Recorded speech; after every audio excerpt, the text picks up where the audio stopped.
Customer कहता है कि हमें ये प्रोडक्ट तो दूसरी जगह पे सस्ते में मिल रहा है, तो आप या तो डिस्काउंट दो, नहीं तो फिर हम आपसे क्यों लें। और यहाँ पर हम मोस्टली ये गलती करते हैं उसे और भी डिस्काउंट देने की, या फिर उसे ये बोल करके कि फिक्स प्राइस है कस्टमर लूज करने की। Welcome to the series handling objections like a pro, episode number 1। इसे कहते हैं वैल्यू फ्रेमिंग इफेक्ट। देखिए, जब भी आपका क्लाइंट और कस्टमर आपसे ये कहता है कि आपका कॉम्पिटिटर का प्राइस आपसे कम है, तो उसके प्राइस को मैच करो या फिर उससे कम करो, तो आप उनसे पूछिए कि मिस्टर देसाई, मान लीजिए कि अगर मैंने अपना प्राइस उनके प्राइस से मैच कर दिया तो आप किससे लेंगे, किसे ऑप्ट करेंगे। तो अगर मान लीजिए वो कहता है कि हम आपसे लेंगे, तो आप उनसे पूछिए कि क्यों, जिससे कि वो आपको आपके एडवांटेजेस बताएगा। तो इन अ वे आप उसको सेल नहीं कर रहे, वो खुद को खुद ही कन्विंस करेगा, ये कहकर के कि आप बहुत पुराने हैं, या फिर आपके सर्विसेज हमने सुने हुए हैं, या फिर मैं किसी से रेफरेंस लेकर के यहाँ पे आया हूँ, आप पे ज्यादा ट्रस्ट है, आपकी क्वालिटी हमें पसंद है, आपका स्टैंडर्ड हमें पसंद है, आपका सर्विस हमें पसंद है, जो भी रीजन हो, बस सर इसी वजह से तो हम थोड़े से महंगे हैं। देखिए, हमें कभी ये नहीं बताना कि हम सस्ते हैं, क्योंकि हम सस्ते हैं ही नहीं। तो आपको ये बताना है कि हम बेस्ट हैं, और वो दाम कम करने से नहीं होगा,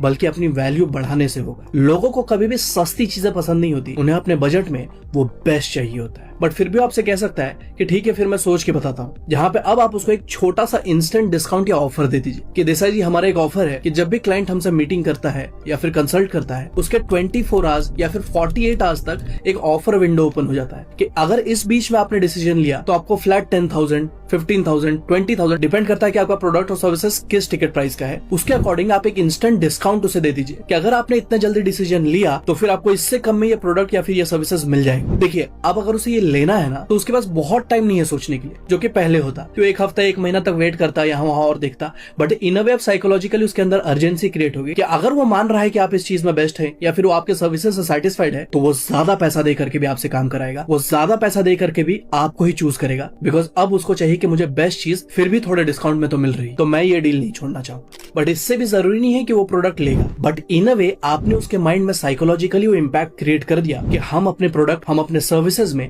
इस चीज के मास्टर हैं। बट प्राइस कम करने से ये प्रॉब्लम सॉल्व नहीं हो पाएगा। आप हर किसी के लिए प्राइस कम करना पड़ेगा। कब तक आप प्राइस कम करते रहेंगे? तो आपको अपने सर्विसेज और ओवरऑल एक एक्सपीरियंस में डिलाइटफुलनेस लाना होगा। आपको एक वाव कस्टमर एक्सपीरियंस क्रिएट करना होगा जो आपको बाकी मार्केट से अलग खड़ा करे। And this is how you handle objections like a pro. Alright, so ये ऑब्जेक्शन हैंडलिंग सीरीज का एपिसोड नंबर 1 था। हमने ऐसे और भी एक्साइटिंग और इंटरेस्टिंग सीरीज ऑलरेडी निकाले हुए हैं डिफरेंट सेक्टर्स में, और इस सीरीज में आगे ऐसे और भी स्ट्रेटेजीज और टेक्निक्स लाइंड अप हैं, जिससे कि मैं आपको सेल्स इंडस्ट्री का मास्टर बना दूं।